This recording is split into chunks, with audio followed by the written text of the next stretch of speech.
Hello बच्चों, so let's understand this question. The question is asking, river have been of fundamental importance to throughout the human history. Justify the statement in 3 points. मतलब कि जो rivers है उनका जो महत्व है वो ह्यूमन हिस्ट्री में बहुत रहा है। इस स्टेटमेंट को हमें 3 पॉइंट्स से जस्टिफाई करना है। तो चलिए इसे की कंसेप्ट समझते हैं। तो इसका की कंसेप्ट होगा रिवर। तो जो हमारी इंडिया है उनमें रिवर्स का यूज बहुत से पर्पस के लिए होता है, जैसे कि इरिगेशन हो गया, नेविगेशन हो गया, हाइड्रो पावर जनरेशन हो गया।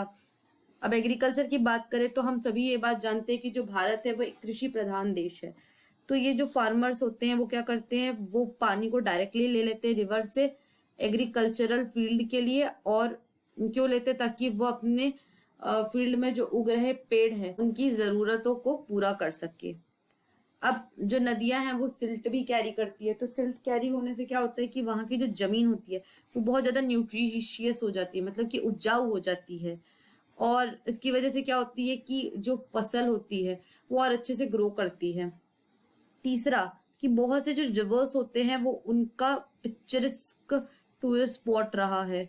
तो जैसे कि अब टूरिस्ट स्पॉट रहा है तो सीधी सी बात है, यहाँ पे बात वही आ जाती है कि ये आपका as a tourist place as a significance role play करते हैं।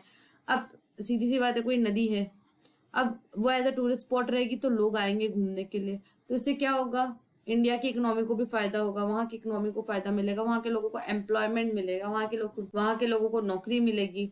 तो ये कुछ कुछ फायदे हैं अगर एज अ टूरिस्ट स्पॉट बन जाता है। दूसरा कि जैसे अब गंगा रिवर है ऋषिकेश में, वो आपका रिवर राफ्टिंग के लिए जानी जाती है, तो लोग ऑटोमेटिक ही वहां अट्रैक्ट हो जाते हैं।